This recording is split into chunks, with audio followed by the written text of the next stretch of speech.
madaukakin sarki a cikin suratul baqara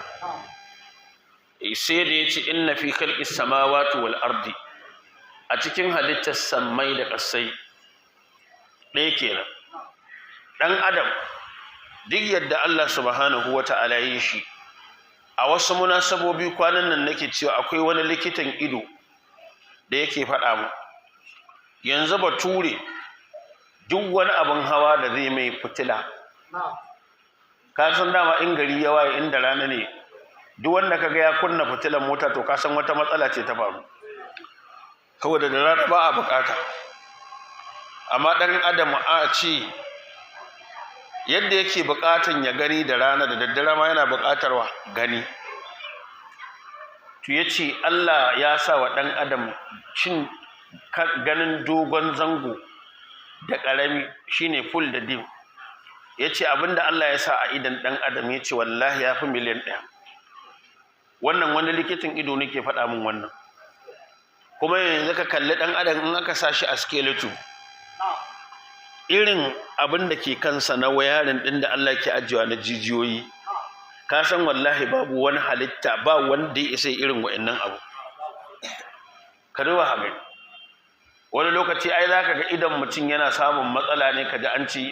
saboda wasu wayarin din da Allah ya ajiye da wayarin wata ta samu matsala ta tabu shikenan sai kaga idan ya tabu amma fa duk da yadda Allah ya yi dan adam din nan da kafin ma ka samu wanda ya yi karatu ya gama ƙure ɗan adam ta fuskar saninsa da abin da Allah ya ajiye a ciki da wuya ka ga mutum ya fara karatu tun yana firamare har ya zama profeso ya tsufa ga baki ɗaya duk wannan karatun nashi a karatun idan ɗan adam ya ƙare kuma har yanzu akwai wata matsala da bai sani ba a idan ɗan adam ɗin akwai inda za a je ƙarshen karatunsa kenan wani zai yi karatu har ya tsufa gaba ɗaya a harkar haƙorin ɗan adam ya gama karatu kuma har yanzu akwai matsalar da za a zo mai da ita wadda ta shafi haƙorin ɗan adam wallahi bai santa ba wani zuciya zai karanta duk karatun har ya gama har rayuwarsa ta ƙare ya tsufa wani a ƙashin ɗan adam zai yi karatu wani a fatar ɗan adam ɗin zai yi karatu haka ba amma duk da yadda Allah ya ajiye dan adam haka Allah sai da yace la khalqus samawati wal ardi akbaru min khalqin nasi halitta sammai da ƙasai a wajen Allah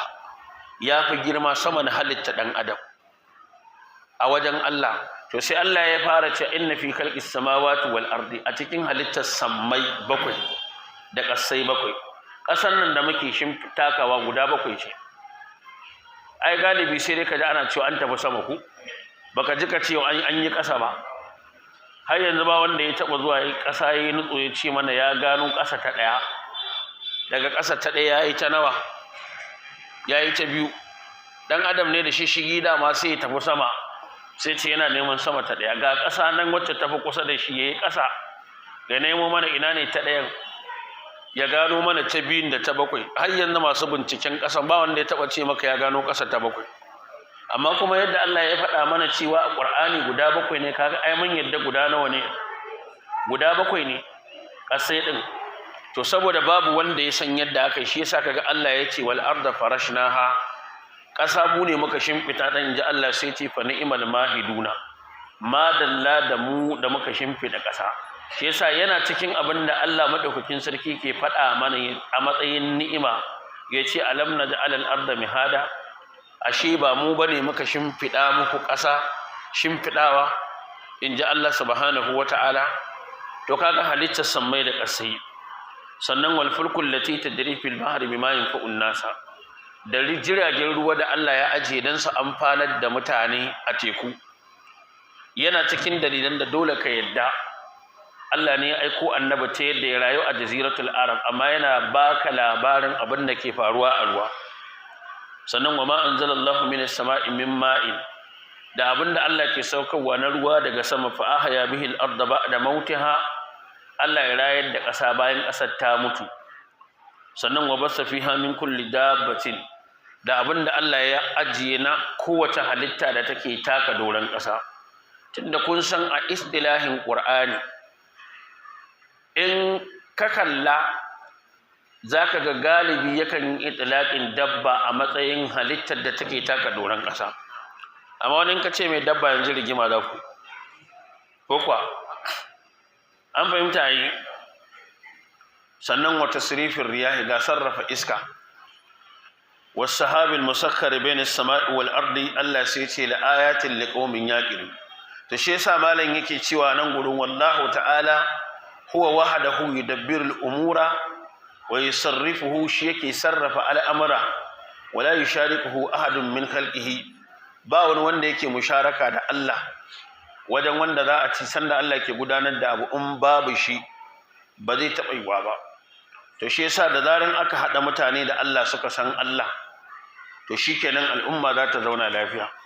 amma lokacin da duk mutane ba su gane cewa Allah shi ke yi ba to an riga an samu matsala sai da hali al-fasl al-khamis yaqulu shaykh al-islam ibn taymiyyah yake cewa al-qawl bi anna al-madada magana akan cewa madadi biwasitatul qutbi yana faruwa ne ta hanyar qutbi an fahimta ai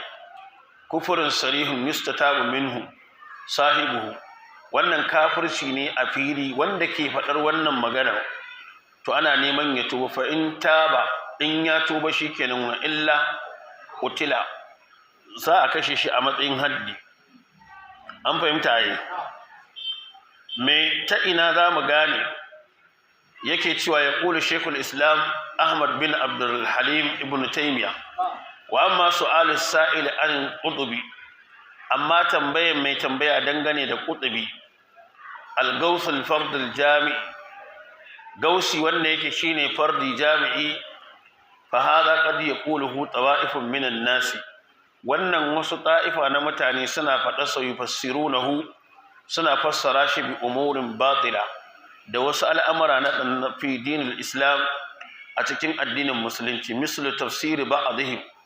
misalin tafsirin sashen su ce annal gausa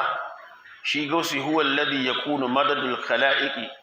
shine wanda madadin halittu yake kasancewa bi wasitatihi ta hannunsa ne fi nasrihim wajen taimakon su wa rizqihim da arzikin su hatta ya kula har sai mutum kadi yana cewa inna madadul mala'ika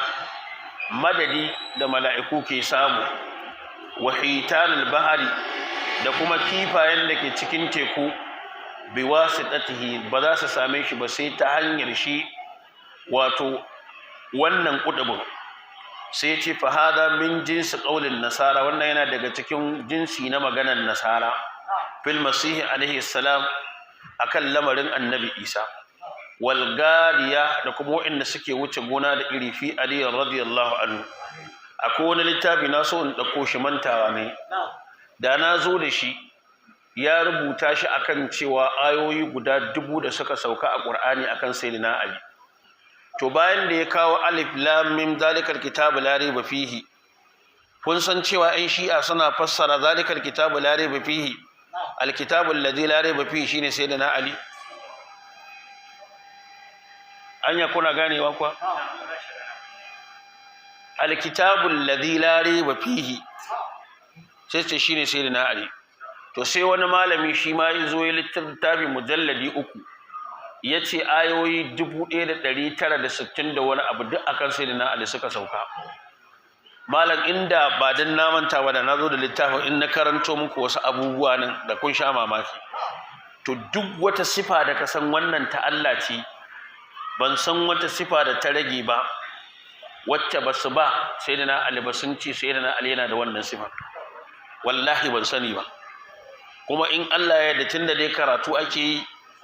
wata rana zan dauko irin waɗannan littattafan nasu in karanto zaka ji duk wata sifa da ka san Allah subhanahu wata'ala na da ita sun ce sayyidina ali yana da wannan sifa yanzu irin su Ali Kaurani haka zaka ji mutum yana cewa ka kira sunan Allah in baka hada da sunan sayyidina Ali ka kira ba shirka ne ya Allah bila ya Ali shirkun haka yake cewa in ka kira sunan Allah baka hada da sunan sayyidina Ali ba an dade ana ta rigima da yan dariku ba a kasar nan sun ce salatul fati kafa daidai take da Qur'ani sau 6000 to su ma suna da tasu maganar akwai ɗan shi'an da naga yana cewa ka ce ya Ali so ɗaya daidai yake da ka sauke Qur'ani so 18,000 kuma irin saukar da manzon Allah ya yi ma Qur'ani billahi allazi la ilaha illa huwa to shine malam yake cewa wannan yana daga cikin jinsin su wa hada kufrun sarih wannan kafirci ne yustatabu minhu sahibuhu akwai wani da muna karatun littafin abin da ya shafi lamarin shi'a sai da muka zo gaba ta ƙarshe da shi ya ce ya ɗauki tsawon lokaci yana bibiyar karatuttuka na ya ce shi mahaddacin ƙur'ani hadda irin ta allo ya tafi Abuja neman abinci ɗan uwan shi yana da kuɗi sai amfani da wannan damar da sunan ya zo sana'a ya ja shi a jiki sai ya saka shi zuwa ga shi'anci ya ce amma ya ɗauki tsawon lokaci yana bibiyar karatuttuka na ya ce wallahi abinda kawai yake fata shine in faɗi wani abu a littafi in ce in shi'a sun faɗa ya je ya bincika bai gani ba ya ce haka ya ɗauki tsawon shekaru yana bi ya ce wani lokaci in na faɗi littafi na shi'a na ce sun ce kaɗa ya ce haka yake tafiya daga jiha zuwa jihar da sun zai samu littafin ya je ya bincika shi kawai abin da yake so a kawo ranar da zan faɗi littafi in ba da reference ya je ya bincika ya ga ƙarya ne ya ce kuma wallahi bai taɓa zuwa ya je ya bincika ba na faɗi littafi da shafi na ce sun ce kaza ya je ya bincika bai gani ba to ta ƙarshen da muka yi da shi da na zo kan maganar littafin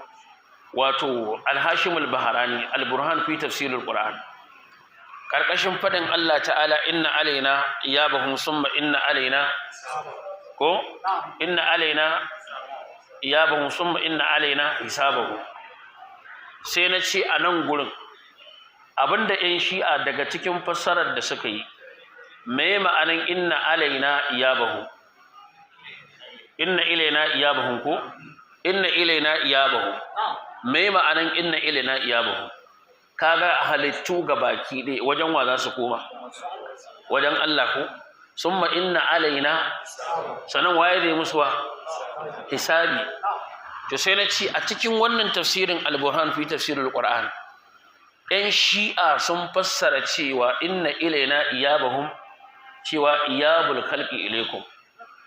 halittu za su koma wajen imamai ne ba wajen Allah ba sannan wa hisabukum alaikum maimakon Allah ne zai yi hisabi gobe alkiyama to sun ce imamai ne za su hisabi ba Allah ba kuna ganewa yanzu mutumin da yake karanta Fatiha tun daga suratul Fatiha kai ma Allah kirari kace wa Allah maliki yawmiddin wanda ya mallaki me ranar sakamako me yasa ba a ce wanda ya mallaki duniya da lahira ba saboda yanzu da nazo karatun nan ga riga a jikina wani ya zo da mashin ɗinsa wani ya zo da kekensa ga mutane na da mallakar gidaje a area nan kaga ko ba komai akwai mai wani abu yanzu ko amma ita alkiyama in an je Allah ya ce wala qad ji'tumuna furada kama khalaqnakum yadda kuka zo mana ɗaya bayan ɗaya haka za a koma shi yasa saboda cikar kamalar dan adam yadda Allah ya yi shi haka zai tashi yasa hatta kaci yadda kai wa dan adam aka cire malluba sai Allah ya dawo da ita ya tashe shi haka kaga babu komai shine maliki yawmiddin to wanda yayi imani da wannan cewa ya imani akwai ranar sakamako sannan ka zo kana da aqida cewa gashi Allah ne ya ce maka inna ilaina iyabahum lallai makomar halittu gabaki ɗaya wajen mu za ta dawo thumma inna alaina sannan hisabin yana kanmu Allah ya ce mu zamu sai a ce maka ga wasu mutum 12 ko wani ba makamantan ka sai a ce iyabul khalqi ilaikum halittu wajen ku za su dawo sannan wa hisabukum alaikum sannan hisabi ku za ku dan girman Allah wannan maganar ayoyi nawa ta ƙaryata na alqur'ani Allah madaukakin sarki fa cewa yayi wa nad'ul mawazin alqist al-yawm al-qiyamati fala tuzlamu nafsun sai man aje ma'auni na adalci ba wata rai wacce zamu zalunce ta da wani abu wa in takum mithqala habatin min khardalin Allah sai ce ataina biha sai ce wakafa bina kenan waye zai hisabi to nan sai suka ce iyabul khalqi ilaykum wa hisabukum alaykum sannan maganan turja'una ko za a mayar da mutane zuwa ga Allah har manzon Allah yana cikin abinda Allah madaukakin sarki yace masa wa qul lil ladina la yu'minuna malu ala makanatikum inna abil wantadiru inna muntadirun Allah sai ya ce masa walillahi ghaibus samawati wal ardi sai ya ce wa ilayhi yurja'ul amru kulluhu ga Allah al'amari zai koma gaba fa abuduhu wa tawakkal alai wa ma rabbuka bighafilin amma ta'malu to sai suka ce halittu za su koma wajen su ba wajen Allah ba sannan hisabi su za su ba Allah ba sannan mai wannan aqidar wanda yake ganin in ya mutu ma wajen wani zai koma ba wajen Allah ba sannan ba Allah zai hisabi ba wasu ne za su hisabi to kuma in ka dai karkashin wannan tafsirin zaka samu ruwayoyi da yawa suka kawo wadan inna ilaina iyabahum summa inna alaina hisabahum suka kawo to wannan ita ce gabar karshe da muka yi da shi da na faɗa na ce daga ciki sun faɗa sun ce a halittu za su koma wajen imamai sai je ya bincika da na ba da rafar na ce a duba karkashin wannan ayan cikin al-burhan fi tafsirul qur'an na al-hashim al-bahrani za a gani da ya je ya duba ta wannan aqidar da na faɗa ta ƙarshe na ci ga abin da suka faɗa shine abin da ya sababin shi kuma ya bar shi'a an fahimta ai to wannan shine abin da ke faruwa shi yasa kullun nake faɗa nake cewa ba wanda yayi da'awar ahlus sunna ba yana cikin gida dan bid'a ma da kuka saba da shi kaka kuskura ka mai ƙarya abinda bai faɗa ba ka zo ka ce ya faɗa kana ganin shi ne sa ka karya shi da yawan mutane ba sa gane in ka saba da mutum daga ran da ka ce bari in mai ƙarya dan in karya shi daga rana kai kuma ka karye sai dai ka jira lokaci kawai wannan yasa kaga Allah ya ɗora mana nauyin cewa wala yajrimannakum shan'anu qaumin ala i'diluhu aqrabu littaqwa to kaga sai yake cewa fa in taba in ya tuba shikenan wa illa qutila amma kaga din da kaga ana maganan a kashe ai kaga ba daidai ku bace kashewa ko wannan kuma kaga matsayi ne na gwamnati fa innahu laysa min al-makhluqati babu wani cikin halitta la malaku babu wani mala'ika wala basharu ko wani mutum yakunu imdalul khala'iq biwasitatihi wanda za a ce yi wa halittu madadi ta hannunsa ne yanzu in muka dauki wannan abin da Allah madaukakin sarki yake faɗa a Qur'ani yanzu a waqi'a ta Uhud da ta faru ko Badar ba Allah madaukakin sarki ya ce wa sahabbai ba bala in tasbiru wa tattaqu wa ya'tukum min fawrihim hadha zai zo muku daga saman ku Allah sai ya ce wannan yumdudukum rabbukum yanzu a lokacin waye zai wa sahabbai madadi wannan madadin na a ƙaro musu kaza bayan abin da suke da shi na kaza akwai wani wanda yake tsakiya ko tsakanin su da Allah ne kaga sai ce yumdidukum rabbukum bi 5000 min al malaikati musawwimi da haka zamu ga Allah yana ce wal arda madadnaha wa alqaina fiha rawasi wa anbatna fiha min kulli shay'in mawzu sannan Allah madaukakin sarki lokacin da ya ce wa banu isra'ila in kun yi kaza kaza kaza wa qadaina ila bani isra'ila fil kitabi la tufsiduna fil ardi marratayn ولتعلن علوا كبيرا فإذا جاء وعد أولاهما أزوا إن يتي ثم ردنا لكم الكرة عليهم سيتي وأمددناكم وايد مسمدد بأموال وبنين سنن وجعلناكم أكثر نفيرا إن جاء الله سبحانه أينهم وتعالى تناك دام قتشيوا حتى ين الجنة أبن الله ذيتي وأمددناهم بفاكهة ولهم مما يشتهون sannan Allah madaukakin sarki kaga suratu nuhu abin da yace musu kenan wa yamdidukum bi amwali wa banina wa yaj'al lakum jannatin wa yaj'al lakum anhara dan ya nuna maka cewa Allah subhanahu wataala shi yake yin wannan madadin to amma abinda Allah ne zai kare mutane da shi sai a ce to bai yiwa sai ta hannun wani za ku samu wannan abin kaga wannan zantan banza ne wannan maganan tana cikin majmu'ul fatawa juz'i na 27 shafi na 90 da ainihin wato a 6 ziyaratul quburi wal istinjadi bil quburi da kuma mujalladi na 2 shafi na 61. to shine malam yace man ta'ammala aqwalahu duk mutumin da ya lura da maganganunsa at-tijani wa aqidatahu da kuma aqidarsa fi hadhihi al-makhluqat cikin waɗannan ababan halittar su al-aqtabu su al-fardul jami'u su ar-ruhul haywani wa tasarrufatihim da kuma tasarrufin da suke da shi fi maktasallahu bihi fi makhluqatihi cikin abin da yake haƙƙin Allah ne yake banta da shi ya alamu ilmal